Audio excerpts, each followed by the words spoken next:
You know how much we all love our Havanese, but those goodbyes when you have to leave, heartbreaking. Yeah, it's rough. So today we're really diving deep into Havanese separation anxiety. Right. We'll figure out why it's practically a thing with this breed. Right. How can you be sure it's actually happening? Mm-hmm. And most importantly, we've got expert advice Absolutely. to help your furry friend feel okay when you're not around. It's not just a little clinginess with these guys. It's like deeply rooted. Well, true. Like in their history. Okay, so let's back up a sec. Everyone says Havanese are Velcro dogs. Yeah. But how does their history play into this whole anxiety thing? Okay, so picture this. For centuries, Havanese, they were pampered companions to, like, Cuban aristocracy. That's fancy pups. Right. They weren't out herding sheep or protecting a castle. Nope. Their entire world revolved around their humans being alone. Just wasn't in their DNA. So we're talking about generation of built-in, I need to be with you, Enos. Exactly. That makes a lot of sense. And then fast forward to today, right? Yeah. We love them for that same loving personality, but it's that same need that can backfire when we have to leave them. It's like my neighbor's Havanese, Luna. Yeah. The second they leave, she's a furry tornado. It's just sad. But I mean, is it always a routine change that sets it off? It's definitely a big one. Think about all those dogs during the pandemic. Oh, yeah. Everyone home 24/7 and suddenly, bam, back to work, back to school. Huge adjustment. Right. Any dog would find that tough, but especially a breed so tuned into their people. Totally. And what about rescue Havanese? Oh, yeah, good point. I mean, their past has got to play a role too, right? Oh, absolutely. We don't always know their full story. Right. But any trauma, instability, it can really amp up their anxiety when they're alone. It all comes down to trust and feeling safe. So we know Havanese are, like, predisposed to this anxiety. But how can we be really sure it's not just, like, a little neediness? Right. Or, you know, a touch of diva behavior? Oh, for sure. Oh, totally. I mean, some pups, they've got the manipulation game down. Oh, yeah. But with real separation anxiety, there's some pretty clear signs. Okay, give it to me straight. As Havanese parents, what should we be looking out for? Timing's a big one. Like, if your Havanese loses it the second you touch your keys, or you're putting your shoes on, that's a sign they're connecting it to you leaving. It's like they can smell our intention to leave the house. Mine even knows the sound of my specific drawer closing. It's freaky. It's wild, right? And it's not just like barking or whining. Right. Destructive behavior. Yeah. That's another big one. Chewing, scratching, even accidents in the house, things they never do when you're there. It's easy to be frustrated. Yeah. But I've heard it's so important to remember, like, they're not doing it out of spite. No, not at all. It's not about being mad at you. They're genuinely stressed out. Yeah. Another thing is repetitive behavior. Okay. Like pacing back and forth, same pattern or circling the same spot. Okay. So more than just the zoomies, it's like their anxiety is stuck in a loop. Exactly. They're trying to handle being alone, and that's like their way to cope. Makes sense? The good news is, once you realize it is separation anxiety, sure, there are ways to help them feel calmer, more confident when you leave. Okay. That's good to hear. Because once you know it's not bad dog, but more like anxious pup, it's like you can work with them. Exactly. Yeah. Not against them. Yeah.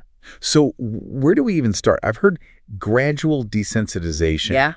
Sounds kind of intense. It's actually very simple. Okay. Good. Instead of going from 0 to 60, it's more like we're going to slowly get your Havanese used to being alone. Gotcha. Baby steps. So instead of like leaving for 8 hours on day one, right, we're talking like shorter, more magic. Exactly. Start with like just a minute or two. Okay. Maybe step outside, grab the mail, come right back. I can do that. The key is to make those little absences normal. So they start to get it. Yeah. That you leaving, it doesn't always mean you're gone. Exactly. Okay. As they get comfy, you gradually, bump it up a bit. 5 minutes, 10 minutes, like that. Makes sense. But there's got to be more to it than just like leave, come back, repeat. Oh, for sure. There's more to it. What else can we do during those little times to make them, I don't know, less stressful for them? Yeah. So we're easing them in with those short little trips out the door.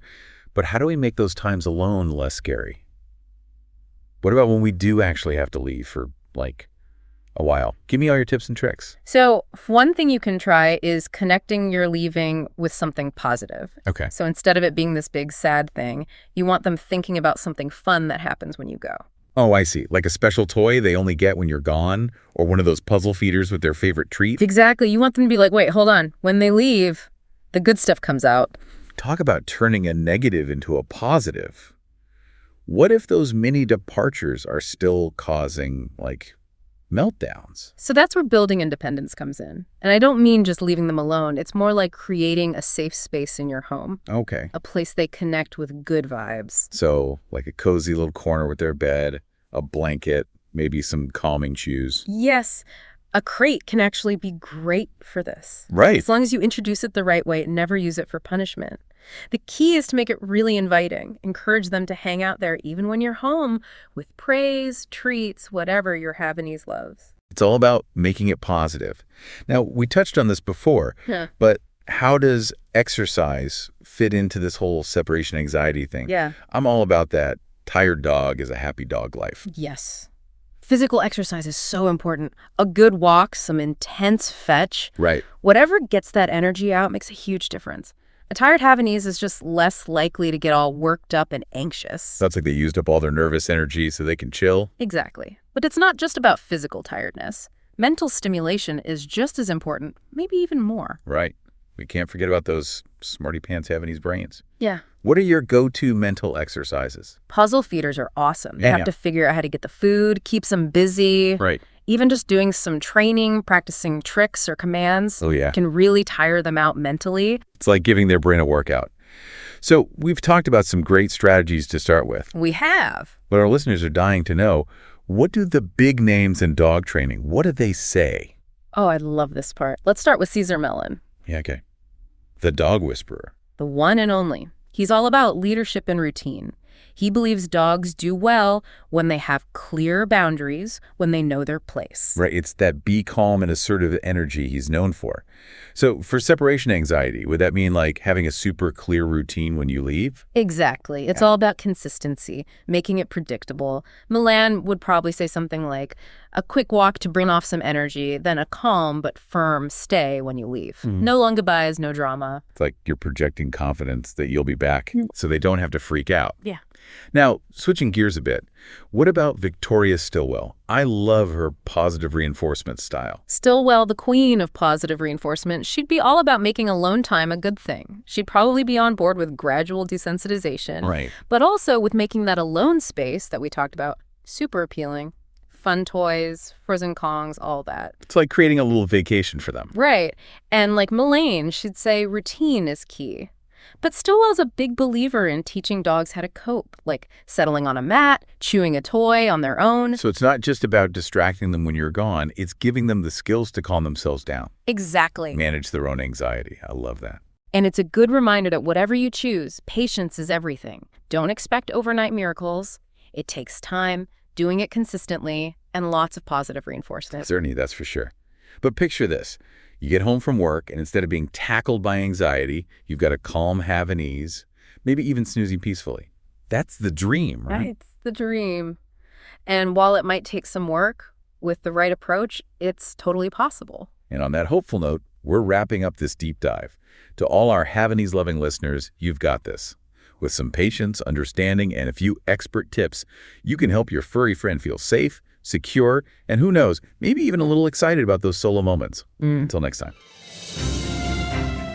The Havanese HQ podcast is a production of Havanese World and available on Apple Podcasts, Spotify, YouTube Music, Amazon Music, iHeartRadio, and Pandora. Gary Fujioka Sr. is the managing editor and executive producer.